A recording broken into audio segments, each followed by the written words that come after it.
ระหว่างอยู่ประเทศไทยเมื่อกลับมาจากทั้งแคนาดาและอินเดียเนี่ยเด็กคนนี้อยู่ในสภาพที่ทางบ้านบอกว่ามันแย่สุดๆเลยอาการเป็นไงคะแย่สุดๆมันนอนทั้งวันเลยโคตรขี้เกียจเลยแม้แต่ชวนมันไปดูหนังชวนมันไปข้างไหนมันยังไม่ไปเลยมันนอนตลอดเนาะลูเซอร์โดยสมบูรณ์แบบเลยเนาะแต่ใครเป็นคนทำให้เขาลูเซอร์ขนาดนั้นเด็กรายนี้ถึงที่สุดขอมาอยู่บ้านกาญจนานะจ่ายเดือนละหลายพันเนาะบ้านกาญจนามีเด็กกลุ่มหนึ่งมาติดคุกโดยจ่ายเงินเองจริงๆแบบนี้ผิดกฎหมายเนาะเพราะว่าบ้านกาญจนาตามพรบคือเป็นสถานควบคุมตามกฎหมายคนที่จะสั่งให้คนใครก็ได้เข้ามาอยู่ที่นี่ต้องเป็นผู้พิพากษาเท่านั้นถ้าไม่ใช่ผู้พิพากษาก็ถือว่าละเมิดสิทธิเสรีภาพที่สั่งให้คนมาเข้าคุกถ้ามีการฟ้องร้องเรียนก็ถือว่ามีความผิดแต่เราก็เจอพ่อแม่จำนวนหนึ่งมาคอนซัลท์คำถามก็คือว่าแล้วเราจะกลับเข้าไปไหนต่อเนี่ยเพราะเขาไม่มีที่ไปแล้วถึงที่สุดบ้านกาญจนาเราต้องถามเด็กๆนะว่าถ้าพ่อแม่จำนวนหนึ่งกล้าที่จะเลือกเรารู้สึกอย่างไรลูกเขาไม่กลัวอดีตของพวกเราเขาไม่สนว่าเราจะไปฆ่าใครมาแต่เขาอยากให้ลูกเขามาอยู่ที่นี่เพื่อรับวัคซีนจากพวกเรารู้สึกอย่างไรลูกคำถามนี้เด็กเห็นพลังบวกของตัวเองอย่างมากแล้วหน้าที่ของเราต่อเพื่อนคนนี้คืออะไรกันนะลูก3 เดือน 6 เดือนที่เขาจะอยู่กับเราจะช่วยอะไรเขาได้บ้างไหมลูกเด็กเคกันช่วยหมดค่ะถึงที่สุดหนุ่มน้อยคนนี้ตอนนี้นะคะพยายามอย่างมากที่จะไปสอบออนไลน์ภาคภาษาอังกฤษถึงที่สุดก็ได้แล้วตอนนี้นะคะออนไลน์ภาษาอังกฤษ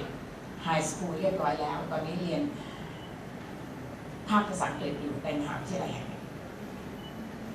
การเปลี่ยนคนคนหนึ่งจากความเป็นลูเซอร์กลายเป็นมนุษย์ปกตินี่เนาะมันไม่ใช่การตอกย้ำซ้ำเติมความผิดพลาดหรือพ่ายแพ้แต่มันต้องค้นหาด้านดีของเขาให้เจอว่ามันอยู่ที่ตรงไหนเนาะซึ่งเรื่องนี้ก็สำคัญงั้น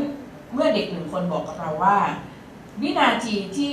ศาลตัดสินเขารู้สึกทันทีเลยว่าเขาล้มเหลวเลวร้ายรุนแรงไม่สามารถอยู่ร่วมกับสังคมภายนอกได้จึงทำตัวให้ไม่มีค่าเหมือนขยะกองหนึ่งนะคะเมื่อ2 วันก่อนมีคนเล่นละครหาเงินให้บ้านกาญจนามูลนิธิชนะใจแล้วก็ตัวละครตัวหนึ่งเอาบทนี้ไปแปลงเป็นไดอะล็อกนะคะเป็นลูกเศรษฐีพ่อกระโดดตึกตายจากวิกฤตต้มยำกุ้งแม่ก็บ้าไปเลยสำหรับเขาหลังจากที่บ้านเป็นอย่างนี้แล้วแม่กูเหมือนขยะเลยว่ะขยะกับคนนี้แม่เหมือนกันเลยว่ะนี่เป็นไดอะล็อกของตัวละครตัวหนึ่งเนาะในละครที่เขาเล่นเมื่อ3 วันที่ผ่านมาคนมาดูกันเยอะแยะแม่ขยะกับคนเป็นเหมือนกันเลยว่ะมันเหมือนกันได้อย่างไรนึกออกใช่ไหมจริงๆแล้วโดยรูปธรรมมันไม่เหมือนอยู่แล้วแต่ในทางความรู้สึกมันเหมือนนะคะซึ่งคำถามก็คือว่าเราทำให้เด็กรู้สึกเช่นนั้นได้อย่างไรเราทำให้เขารู้สึกเช่นนั้นได้อย่างไรแต่แน่นอนไม่ได้แปลว่าเด็กรู้สึกเช่นนี้แล้วเราจะยอมรับความรู้สึกเขาทั้งหมดโดยไม่ทำอะไรเลยเนาะ PowerPoint รูปนี้เด็กก็ต้องอ่านป้าก็บอกกับเด็กเสมอเลยว่าหลังจากกอดถูข้อมือรับขวัญซึ่งเรายืนยันท่าทีที่ชัดเจนแล้วว่าเรารู้สึกต่อเขาอย่างไรเราถึงนำ PowerPoint นี้มาคุยกับเขาไม่ว่าป้าจะอ่านข้อเขียนของเพื่อนหรือว่าซึ่งเป็นตัวแทนของพวกหนูด้วยความเข้าอกเข้าใจเพียงใดก็ตามนะลูกแต่ข้อเขียนดังกล่าวก็ยังไม่ได้มีความชอบธรรมพอนะครับที่จะละเว้นแล้วก็ไม่ลงโทษผู้ที่กระทำความผิดคนผิดต้องไม่ลอยนวลอันนี้กติกาสากลคนผิดต้องไม่ลอยนวลส่วนคนผิดที่ลอยนวลนั้นเป็นข้อยกเว้นที่เราเอามาพูดกันไม่ได้ต้องใช้อีกพื้นที่หนึ่งค่อยพูดกันแต่ยืนยันนะลูกไม่ว่าป้าและเจ้าหน้าที่ที่นี่จะอ่านข้อเขียนของเพื่อนคนเมื่อกี้ด้วยความเข้าอกเข้าใจเพียงใดก็ตามข้อเขียนดังกล่าวก็ไม่ได้มีความชอบธรรมพอนะครับที่จะนำไปสู่การละเว้นและก็การไม่ลงโทษผู้ที่กระทำความผิดหรือปล่อยคนผิดลอยนวลเพราะเด็กต้องรู้นะเพราะวินาทีที่ศาลตัดสินหนูและหนูรู้สึกล้มเหลวเลวร้ายรุนแรงและไร้ค่าเหมือนขยะกองหนึ่งที่ไม่มีค่านั้นมันก็เป็นวินาทีเดียวกันเหมือนกันที่เหยื่อรู้สึกว่าโลกนี้ยังมีความเป็นธรรมมันเกิดขึ้นในวินาทีที่ไล่กันพอดีเลยเหยื่อที่อยู่ในศาลที่ลูกเขาถูกฆ่าลูกเขาถูกโทรมแขนเขาขาดความหวาดกลัวของเขาที่มันจับกุมขั้วหัวใจแล้วก็สูญเสียความเชื่อมั่นไปตลอดชีวิตแล้วเหยื่อเหล่านั้นก็อยากรู้ว่าคนที่ทำร้ายเขาทั้งที่เขาเป็นผู้บริสุทธิ์นั้นน่ะความเป็นธรรมมันอยู่ที่ไหนเขาหาไม่เจอ แต่เขาจะรู้สึกว่ามันเห็นกับตาทันทีเมื่อคนที่กระทำต่อเขาถูกลงโทษมันเป็นวินาทีเดียวกันเลยอะลูกแล้วนี่เป็นหลักการสากล no justice no peace ไม่มียุติธรรมไม่มีสันติภาพลูกนี่คือความจริงโลกอยู่ต้องรักษายุติธรรมนี้ไว้เพื่อไม่ให้คนกลุ่มหนึ่งสถาปนาตัวเองมันเป็นสายเตี้ยอันนี้เป็นหลักการแล้วเชื่อไหมคะว่าเด็กเข้าใจเวลานั่งฟังดังนั้นเราจะอยู่ที่นี่กันนะลูกอะไรก็ตามที่จะไปซ้ำเติมให้หนูแย่กว่าเดิมเราจะไม่ทำเช่นเราจะเอากำแพงคุกออกไปแล้วเราจะเอาสัญลักษณ์ของคุกออกไปแล้วที่นี่ไม่มีวอลแม้สักตัวหนึ่งที่จะทำให้หนูรู้สึกว่าเป็นมนุษย์ตัวเล็กๆถูกสั่งการโดยอำนาจอะไรที่ยิ่งใหญ่ยูนิฟอร์มที่เป็นสัญลักษณ์แห่งอำนาจเราก็เอาออกไปหมดแล้วแต่เราขออนุญาตที่จะลิบเสรีภาพของหนูไว้ชั่วคราวไม่ใช่เพราะหนูชั่วลูกแต่เพราะเหยื่อต้องการความเป็นธรรมเราจะอยู่ด้วยกันเนาะอยู่เพื่อบอกกับเหยื่อว่าเรายินดีที่จะรับความผิดและเหยื่อไม่ต้องการอะไรอีกแล้วเพราะว่าเขาเติบโตเป็นผู้ใหญ่กันพอแล้วพ่อแม่เหล่านั้นถึงแม้ก็จะสูญเสียยังไงก็ตามแต่เขารู้ดีว่าเขาไม่อาจจะได้ลูกชายสุดที่รักของเขาที่ตายไปแล้วเมื่อ3 เดือนที่แล้ว7 เดือนที่แล้วกลับคืนมาเขารู้ดีแต่เขาจะรู้สึกดีขึ้นหลังจากที่คนที่ฆ่าลูกเขาถูกริบอิสรภาพและจะยิ่งรู้สึกดีขึ้นกว่าเดิมถ้าเด็กคนนั้นเปลี่ยนแปลงตัวเองได้ดังนั้นราคาที่เราต้องจ่ายระหว่างที่เราจะอยู่ในบ้านหลังนี้ก็คือว่ามอบให้กับเหยื่อไปแล้วเหยื่อไม่ได้ต้องการอะไรจากเราหิวอิสรภาพแต่เหยื่อต้องการความเป็นธรรมบนไดอะล็อกแบบนี้บทสนทนาแบบนี้ตัวตนของเด็กไม่ได้ช้ำไปกว่าเดิม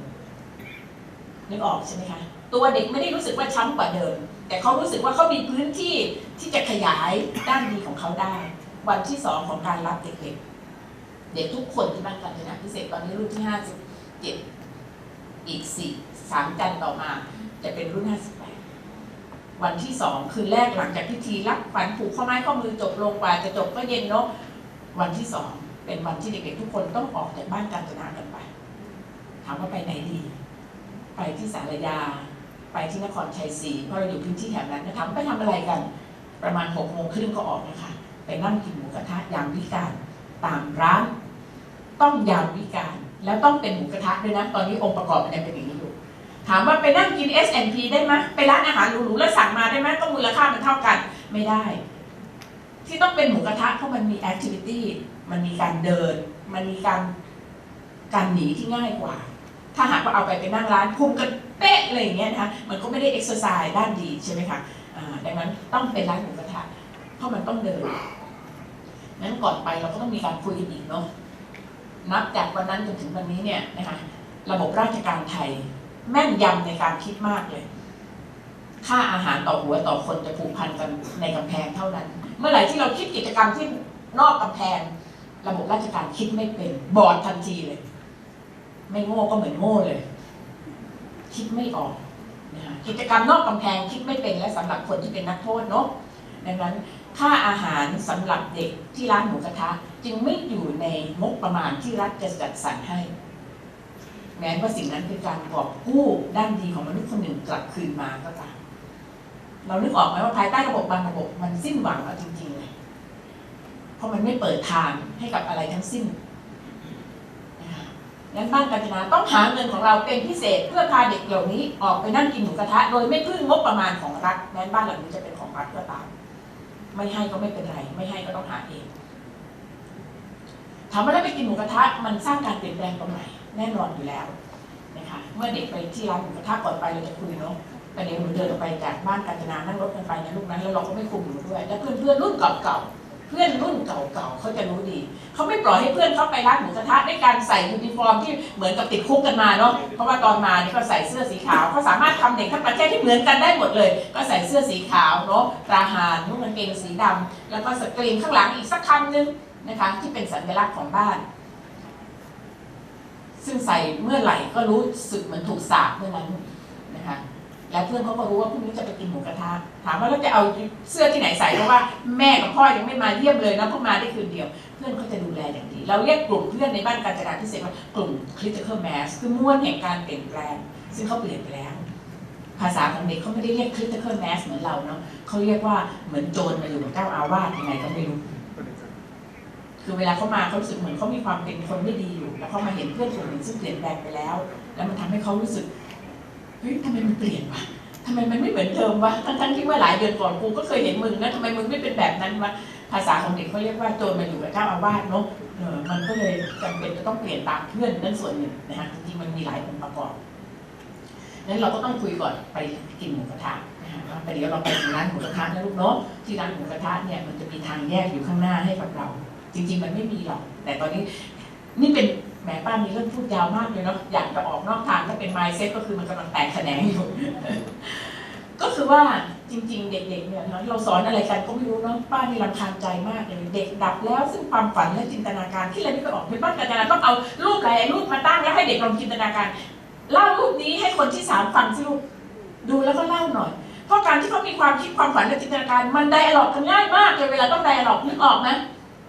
แต่ไอ้ที่แห้งๆมานะไม่ตาแข็งตลอดเลยคุยอะไรก็ไม่รู้เรื่อง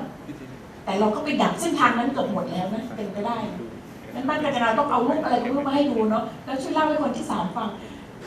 เขาเรียกว่าปั่นเส้นจินตนาการขึ้นมาใหม่ให้มันแข็งแรงขึ้นมาแล้วเวลาไดอะล็อกแล้วมันจะสนุกมากโอเคหลักการนะลูกที่ร้านหมูกระทะมีเส้นอีกเส้นนึงแล้วเส้นนั้นพอเดินไปเสร็จมันจะมีทางแยกซ้ายแยกขวาเลี้ยวซ้ายก็คือเดินออกไปจากร้านความมืดผู้คนหลบหนีอิสรภาพหนูเลือกได้นะลูกแต่หนูต้องช่วยเราคิดนิดนึงถ้าหนูเลือกทางนั้นหนูลองนึกดูว่าแล้วในที่สุดคนก็จะรู้เนาะว่าคุกแบบบ้านกาญจนาพิเศษที่ทำแบบนี้ถึงที่สุดเด็กก็ไปหนีกันที่ร้านหมูกระทะกันหน้าดูเลยถ้ามีกันหนูลองนึกดูว่าแล้วถ้าคนรับรู้ว่าแมสเสจที่มันไหลออกมามันจะมีอะไรบ้างคนละคำขอ3 คำสมัยนี้ไอ้พวกเชี่ยเนาะไว้ใจไม่ได้ไอ้ลูกเสือลูกจระเข้อะไรเงี้ยเขาก็คิดของเขาเองเราไม่ต้องไปคิดหรอกเขาคิดเองเป็นเขาไม่ได้โง่ถึงแม้เขาจะตกคณิตศาสตร์ก็ตามนะคะเขาก็ตอบคำถามเราไม่ได้แม้เซนจะไหลมาประมาณนี้ใช่ไหมลูกโอเคอ่ะเอาใหม่คราวนี้เราเลือกเลี้ยวขวาดีกว่าพอเราเลี้ยวขวาเนาะเรานั่งกินหมูกระทะต่อไปจนจบเลย3 ทุ่มครึ่งเรากลับบ้านกาญจนาพิเศษกันอย่างเรียบร้อยจ่ายเงินก็เสร็จแล้วก็กลับมาหนูลองจินตนาการดูซิว่าแมสเสจที่มันไหลออกมาคืออะไรเด็กก็ตอบได้อีกเนาะเราเป็นคนดีเราเป็นคนรับผิดชอบเราเป็นคนแคร์คนอื่นดังนั้นคืนนี้หนูต้องตัดสินใจนะลูกเนาะว่าหนูจะเลือกเลี้ยวซ้ายหรือหนูจะเลือกเลี้ยวขวาแต่ไม่ว่าหนูจะเลือกเลี้ยวไหนก็ตามทุกการตัดสินใจจะผูกพันกับชีวิตหนูตลอดไป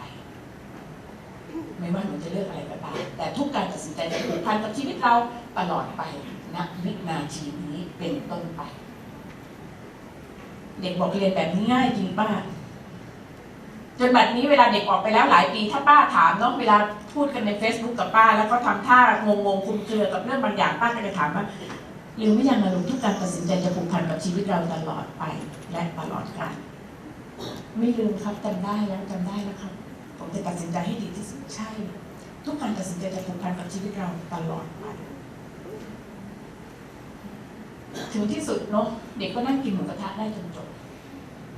แล้วพอกินจบกลับมาบ้านกาญจนาก็จะเข้าสู่โหมดสำคัญซึ่งทุกคนต้องทำเหมือนกันหมดก็คือต้องเขียนบันทึกความรู้สึกทุกกิจกรรมที่ไปไหนมาไหนทำอะไรไดอารี่ก่อนนอนก็ต้องมีเขียนกันหน้าดูเลยนะคะบางคนสมุดเป็น10 เล่มไดอารี่ก่อนนอนถ้าอยู่กันหลายปีนะคะมีอยู่1 คนเมื่อรุ่นที่แล้วเขาเขียนหลังจากกลับมาจากกินหมูกระทะผมถูกขังมา2 ปี 7 เดือนนะคะในบ้านที่เต็มไปด้วยกำแพงสูงรูไฟฟ้านอนกลางคืนไฟสว่างจ้าไม่รู้เลยว่าดวงจันทร์หน้าตายังไงดวงดาวมันเป็นยังไงอยู่ที่นี่ผมได้ขึ้นบ้าน3 ทุ่มครึ่งผมได้เห็นดวงดาวอีกครั้งหนึ่งนอนปิดไฟก็ได้แต่ผมนอนไม่หลับนะครับคืนแรกผมปรับตัวไม่ได้แล้วตอนไปกินหมูกระทะผมตัวสั่นไปหมดเลยผมได้ออกข้างนอกมานานตัวสั่นไปหมดเลยครับแล้วผมก็เห็นในสิ่งที่ผมรู้สึกได้ว่าผมตอบตัวเองไม่ได้อาจารย์ฟังให้ดีนะสิ่งที่เขาเห็นคืออะไร1ผมเห็นเหล้าผมเห็นบุหรี่ผมเห็นผู้หญิงและผมก็เห็นรถผมแทบจะคุมตัวเองไม่อยู่เลยนะครับแล้วผมก็ต้องรู้ว่าการคุมตัวเองเนี่ยแม่งยากจริงๆเลยอันนี้เป็นภาษาของเขาเลยนะแม่งยากเนี่ยแต่ถึงที่สุดผมก็กลับมานะครับผมไม่หนีทำไม ไมผมทำได้ผมก็ยังไม่รู้เลยนะครับเนี่ยผมยังตอบตัวเองไม่ได้เลยแน่นอนสำคัญมากตรงนี้นะคะสมการของบ้านกาญจนาพิเศษก็คือหาด้านสว่างของเด็กให้เจอและการหาด้านสว่างของเด็กให้เจอไม่ได้แปลว่านั่งเฉยๆแล้วให้ด้านสว่างมันงอกมาเองนะมันคงไม่งอกเนาะแต่สร้างเงื่อนไขให้ด้านสว่างมันออกมาบันทึกฉบับนี้ของเขาคือด้านสว่างหน้าที่ของเราก็คือเอาด้านสว่างของเราประกบเข้าไปเมื่อเขาเขียนบันทึกแบบนี้เมื่อป้าประกบต่อก็คือหนูมาถูกทางแล้วตลอดเวลาที่ผ่านมาในตัวหนูมีคนอยู่2 คนคนหนึ่งก็คือคนที่ดื้อร้ายเอาเปรียบสีดำและหนูก็ดูแลมันดีเหลือเกินตลอดเวลาที่ผ่านมาหนูให้ข้าวให้น้ำให้อาหารให้ทุกๆอย่างกับมันอ่ะจนมันเติบโตแข็งแรงอยู่ในตัวหนูแต่แบบนี้หนูได้เจออีกคนหนึ่งแล้วใช่ไหมลูกก็คือคนที่ดีคนที่ขาวที่มันแอบอยู่ในตัวหนูมานานแสนนานแต่หนูก็ไม่เคยให้น้ำไม่เคยให้อาหารไม่เคยให้อะไรกับมันเลยแล้วมันไม่มีโอกาสได้เติบโตไม่เคยมีโอกาสได้เติบโตวันนี้หนูเจอแล้วดูแลมันให้ดีนะลูกแล้วทำให้มันโตขึ้นมาส่วนคนสีดำในตัวหนูก็ไม่ต้องทำอะไรกับลูกเดี๋ยวมันก็เล็กเองถ้าหนูไม่ทำอะไรกับมันไม่ให้อาหารไม่ให้น้ำเดี๋ยวมันก็เล็กเองและคนที่ดีในตัวหนูมันจะโตเองหนูทำได้ไหมลูกเมื่อเด็กหันด้านสว่างมารีบประกบด้วยด้านสว่างของเราทันทีไม่ใช่บอกว่ามึงไม่ต้องพูดหรอกนี่ก็เป็นแค่คืนแรกเท่านั้นเองซึ่งก็จบเนาะมันจะเหลือความหวังอะไรให้ไว้หล่อเลี้ยงใจตัวเองอีกไหมน่ะเนาะเหมือนพ่อแม่เนาะเหมือนครูเห็นเด็กเรียบร้อยสักวัน2 วันนึงก็ไม่ได้รู้สึกได้ว่าเด็กกำลังพยายามหันด้านสว่างของตัวเองให้เห็นเนาะแต่เราก็ไม่เห็นสักทีนึงมึงไม่ต้องทำให้กูตายใจหรอกไม่เชื่อเลยพวกนี้นะคะซึ่งปาก็นึกไม่ออกเหมือนกันเนาะว่าถ้าเราเป็นมนุษย์คนนั้นแล้วก็เติบโตภายใต้รังสีอำมหิตแบบนั้นเราจะโตไหมเนี่ยบางทีก็โตยากเหมือนกันเนาะเมื่ออยู่ภายใต้รังสีอำมหิตไม่รู้จะเอาอะไรมาโตเหมือนกันแต่เพียงแค่นี้มันก็ไม่ได้ทำให้เด็ก1 คนเปลี่ยนแปลงได้เนาะดังนั้นนี่เป็นสิ่งที่สำคัญสมการของบ้านกาญจนาก็คือต้องคูณด้วยเวลาเราไม่ได้คิดว่าเด็กมาอยู่กับเราเพียง1 คืน 2 คืน 3 เดือน 7 เดือนแล้วจะเปลี่ยนตัวเองได้ไม่มีทางดังนั้นมันจึงต้องคูณด้วยเวลาปีครึ่งขึ้นไปสูงสุดที่เรามีในเด็กบ้านกาญจนาก็คือ9 ปีแล้วใน9 ปีนะบางคนเนี่ยในคำพิพากษาเขียนชัดเลยว่าต้องไปต่อเรือนจำอีก5 ปีไปต่อเรือนจำอีก2 ปี 3 ปี 4 ปีก็แล้วแต่รูปคดีของเขาเนาะแต่ว่าคนที่ศาลจะสั่งให้ไปต่อเรือนจำนั้นนะหมายถึงว่าโดยกระบวนการที่เขาก่ออาชญากรรมหรืออะไรก็แล้วแต่มันทำให้ศาลมีความเชื่อแล้วก็มีคิดว่านี่เป็นสิ่งที่ถูกอ่ะก็คือในคำพิพากษามันจะเขียนเอาไว้เลยว่าคนเนี้ยต้องไปต่อเรือนจำ5 ปีมันจะห้อยท้ายอยู่ในคำพิพากษาของคนคนนั้นเสมอนะคะแต่ว่าเดี๋ยวป้าค่อยเล่าให้ฟังทีว่าเราจะจัดการยังไงจากนั้นนอกจากคูณด้วยเวลาแล้วเนาะมันก็ยังไม่พออีกนะโดยสมการนี้ก็คือต้องบวกด้วยสิ่งที่เรียกว่าวิชาชีวิตอะไรคือวิชาชีวิตในบ้านกาญจนาพิเศษนะคะถ้าย้อนกลับไปที่บ้านกาญจนาพิเศษนะคะสิ่งที่เรานะคะออกแบบก็คือว่าที่บ้านกาญจนาพิเศษเนี่ยนะคะชัดเจนมากเลยว่าเด็กที่มาอยู่กับเราเป็นลูเซอร์ทางการศึกษาไม่ใช่พวกอาชญากรเด็กแม้จำนวนมากมาด้วยคดีฆ่าแต่ในนิยามของบ้านกาญจนาพิเศษเขาก็คือลูเซอร์ทางการศึกษาไม่ใช่อาชญากรดังนั้นเมื่อเราเชื่อแบบนี้ปั๊บบ้านกาญจนาพิเศษจึงให้เรียนหนังสือน้อยมากเพราะเรียนมาเยอะจึงมาติดคุกกันก็จึงเรียนให้น้อยลงงั้นสมการของบ้านกาญจนาสูตรของบ้านกาญจนาพิเศษอีกอันหนึ่งก็คือ50 25 และ 25ก็คือเรียนหนังสือ 25% พออาทิตย์นึงเรียน1 วันเท่านั้นไม่ให้เรียนมากกว่านั้นแล้วก็เรียนวิชาชีวิตทั่วทีนะคะเรียนวิชาชีพอีก 25% แล้วก็พื้นที่ใหญ่ที่สุดในบ้านกาญจนาพิเศษก็คือเรียนวิชาชีวิตถามว่าอะไรคือวิชาชีวิตนะคะวิชาชีวิตในบ้านกาญจนาพิเศษถูกออกแบบบนการคำนวณนะคะชัดเจนว่าคำนวณมาจากความเป็นผู้แพ้ของเขาว่าเขาพร่องอะไรมาเหรอแล้วเราก็เติมสิ่งนั้นกลับคืนไปอย่างเช่นเมื่อป้ากอดแล้วผูกข้อมือรับขวัญเสร็จเรียบร้อยแล้วนะคะ เราท้ายๆของกระบวนการเช้านั้นที่เรารับเด็กเนี่ยเราจะให้เขาเขียนไปทำอะไรมาละลูกเขาถึงให้หนูมาอยู่กับป้าที่นี่ไปทำอะไรมาละลูกเราไม่ถามว่าไปฆ่าเข้ามาได้ยังไงฆ่าทำไมไอ้ของพวกนี้ก็ลืมไปเลยไม่ถูกผลิตซ้ำอีกในบ้านหลังนี้คำถามก็คือไปทำอะไรมาละลูกเขาถึงให้หนูมาอยู่กับป้าที่นี่คำตอบของเด็กๆเนาะในพันกว่าคนที่อยู่กับเราคำตอบออกมาภาษาต่างกันแต่ตัวคอนเทนต์เหมือนกันคอนเทนต์คืออะไรคอนเทนต์ก็คือว่าผมไม่มีพ่อครับผมมีแต่แม่คนเดียวครับผมไม่มีแม่ครับผมมีแต่พ่อครับผมไม่มีทั้งพ่อและแม่ครับผมมีคุณตาคนเดียวผมไม่มีทั้งพ่อแม่และปู่ย่าตายายครับผมไม่มีและไม่มีผมจึงเป็นคนแบบนี้นี่คือสิ่งที่เด็กบอกกับเราคำถามก็คือว่าใครเป็นคนสาบใครเป็นคนให้ข้อมูลแบบนี้กับเด็กสำหรับป้าเนาะนี่เป็นเขาเรียกว่าเป็นเดดล็อกที่เราจะต้องถอดมันให้ได้เลยมันเหมือนกับเขาถูกกล่อมประสาทมาเรียบร้อยแล้วว่าการไม่มีพ่อไม่มีแม่ไม่มีใครสักคนหนึ่งมันจะทำให้ชีวิตของเขาเป็นปัญหาเขาถูกบอกมาเป็นเช่นนั้นดังนั้นบ้านการจนาพิเศษจึงต้องเรียนเนาะหลักสูตรที่สำคัญเราก็ออกแบบหลักสูตรของเราเนาะในหลักสูตรนั้นเนี่ยนะคะมีอยู่นะคะ1. ผู้รอดบนความขัดข้อง 2. ผลกระทบของการหลบหนี 3. การละเมิดสิทธิและอาชญากรรมนะคะนี่คือหลักสูตรที่บ้านการจนาต้องเรียนนะคะ1 2 3 4 5 6 กลุ่มสาระบวกกับอีก2ก็คือเป็น8กลุ่มสาระนะคะมี8กลุ่มสาระที่เราต้องเรียน1ใน8กลุ่มสาระที่เราต้องเรียนนะคะชื่อหลักสูตรของมันก็คือผู้รอดบนความขาดพร่องคำถามก็คือผู้รอดบนความขาดพร่องหลักสูตรนี้โดยตัวเนื้อหามันคืออะไรตัวเนื้อหาก็คือว่าคำนวณมาจากความเชื่อที่ผิดๆของเด็กๆเด็กคิดว่าการขาดใครสักคนหนึ่งในชีวิตจะทำให้เขากลายเป็นคนมีปัญหาหน้าที่เราก็คือหาข้อมูลแบบนี้นะคะแล้วก็มาให้เขาเรียนดังนั้นในหลักสูตรนี้จะมีคนสำคัญที่ได้ไปหมดในโลกใบนี้ที่เขาต้องเรียนหนึ่งในนั้นก็คือเขาต้องเรียนเรื่องสตีฟ จ็อบส์เขาต้องอ่านเรื่องของสตีฟ จ็อบส์ถามว่าอ่านอะไรเรื่องสตีฟ จ็อบส์เราไม่ต้องไปอ่านหนังสือเล่มหนาขนาดนี้แต่ถ้าหลังจากนั้นเขาจะไปอ่านก็เป็นเรื่องของเขาแต่หน้าที่เราก็คือหามา1 แผ่นให้กับเขาแล้วก็อ่านพออ่านเสร็จเขาต้องตอบคำถามว่าจากการที่เราอ่านเรื่องของสตีฟ จ็อบส์มาทั้งหมดแล้วเราก็พบว่าเขาเป็นคนที่เปลี่ยนโลกใบนี้